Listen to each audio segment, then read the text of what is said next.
So kadaks, ang kagandahan sa mga nagagawa ng leche flan ay hindi sila maselan sa mga kinukuha na lang itlog at kahit may mga crack pa yan, kinukuha na din nila.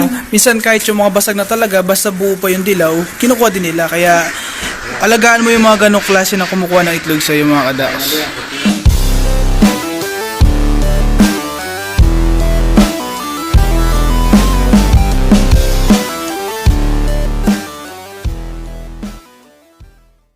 Ang bentahan pala ng mga itlog natin ay depende rin sa panahon, depende rin sa demand. Dahil kapag magpapasko at mag-New Year, normal talaga na matataas ang presyo ng mga itlog ng itlog natin. Kaya anticipate mo na rin na dadami yung demands, dadami din yung mga maghahanap niyan talaga. Kaya tumataas yung presyo ng itlog.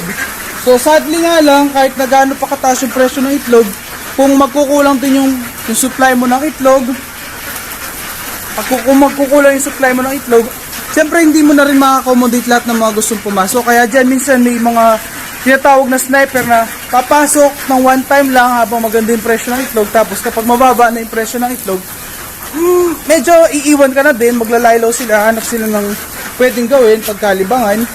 Kaya medyo ingat-ingat din kasi pagka ginawa mo yun at kinuha mo yung supply ng mga iba mong pumipick up o ng mga iba mong pumupulot, medyo pangit sa record mo kasi parang hindi na lang yung magandang relationship sa mga client yung gusto mo, parang pera na lang talaga yung hinahabol mo.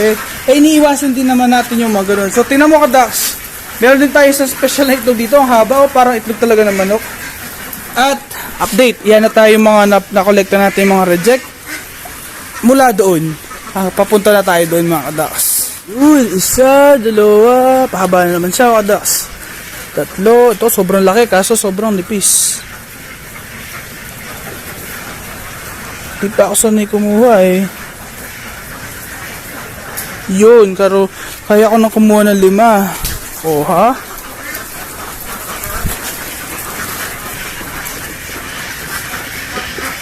Yan. Tapos dito rin kadaks. Yun.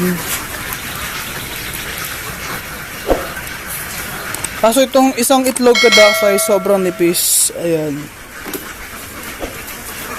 Kadaks, expected na natin na every December talaga ay tumataas yung presyo ng itlog. Lalo na kapag maganda yung panahon. At saka kapag hindi nagkakasakit yung itlog, talagang nagiging okay yung bentahan at saka yung kitaan kapag pagdating ng December. At gumaganda talaga yung nagiging lagay ng mga poultry owners natin. Yun nga, siyempre dumadami yung demand at kumukonti naman yung supply dahil sa mga okasyon. Minsan pagka may mga birthday, nire-request din ng mga ibang mga naghahanda na magluto ng ang tawag dito, ng leche flan. May tayo naman din na ayun, nakakuha tayong 5 ulit.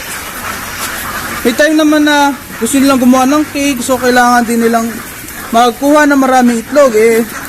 May time din naman na kapag sobrang dami naman ng itlog, pagkatapos ay mga okasyon, bumababa na yung presyo ng itlog at naiiwan na yung mga poultry owners. Isang tip dyan mga kadaks para mapanatili mo maganda yung mga itlog mo, basically, tamang nutrisyon, tamang pagkain, tamang inumin. Ayan, 5 ulit. Isang kamay, 5. So ikaw kadaks, kaya mo bang kumuha ng tawag dito? Ng 5 itlog sa isang kuhaan lang, sa isang kamay? Laki oh. Ito, may isa dito. Yun. So kunin natin yan kadaks. Yan, nakuha natin bago pa oh, mainit pa.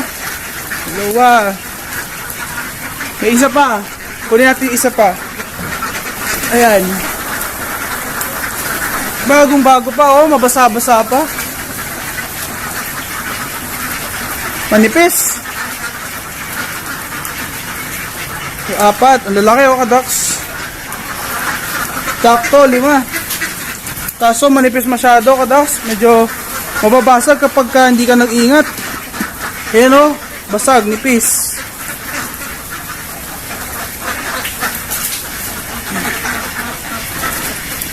Yan. Kaya naiiwan din yung isa eh. Yun.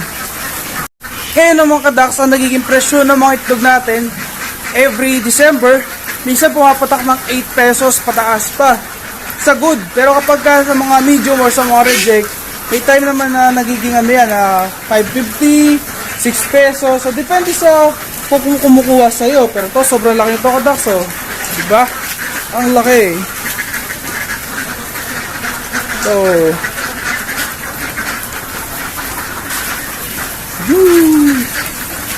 kuha lang tayo. Yun, sabi ko nga kanina kadaks, ang nagiging presyo ng mga itlog natin, madalas kapag ka December, umabot ng 7.80 hanggang 8 pesos pataas. Depende nga sa kumukuha sa'yo. Pagka naman off-season or yun, kapag ka hindi na Christmas season, Christmas break, medyo bumababa na ulit yung presyo, nagiging back to 7 something na lang. Worst, nagiging 6 pesos pataas lang. Hindi na umabot ng 7. Pero sana mapanatili natin yung presyo na ganito para din po may nakalabas ng mga itik. So sana mapanatili natin yung gantong kataas na presyo para din syempre lahat tayo, para lahat tayo kumikita. Yun, 5.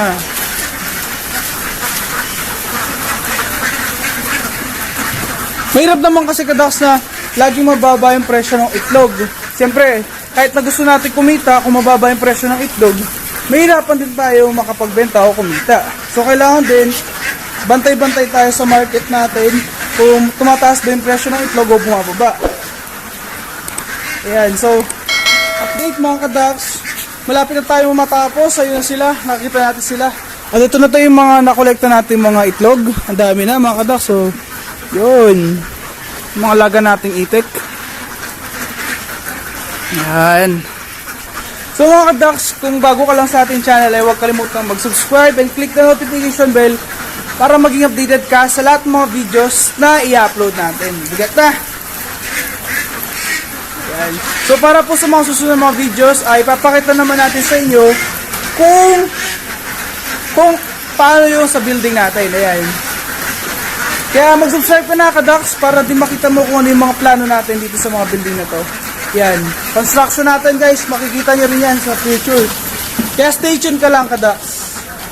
Pero isang bagay lang pinagtataka ko, bakit may mga nakalabas dito ng mga itik. Di ko alam bakit sila nakalabas dito. Ang daming makalabas mga kadaks.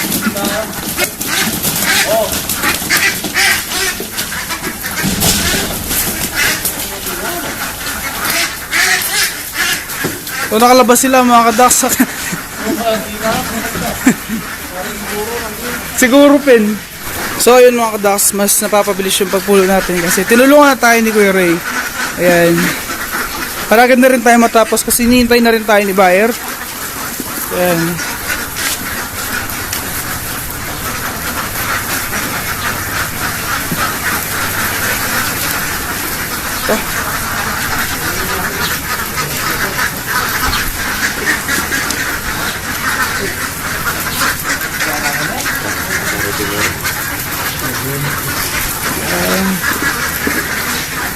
Ayan mga kadaks, yun yung panghakot natin ng mga itlog. Nasa power steering wheel tayo. Yan, ang dami natin dito. Yun, si Tito James. Say hi to our vlog. Hello! Kadaks. Welcome everyone. Thank you for watching. Thank you for watching. Watch it. So ayun kadaks, yun yung routine natin every morning na pagkukolekta ng itlog. So may iba pa po tayong mga routine kapag kaumaga, yun yung pagpapakain natin ng mga itik natin, paglalagay ng feeds, pagpapalit ng tubig, pati rin yung paglalagay ng suso. So hopefully may mga natutunan po kayo sa ating vlogs for today and keeps on watching and keep on sharing din kadaks. And please don't forget to subscribe and click the notification bell mga kadaks. And share it to your family and friends para manatili tayong may alam tungkol sa ating mga itikan. So again, this is Mr. Dax. See you on the next vlogs.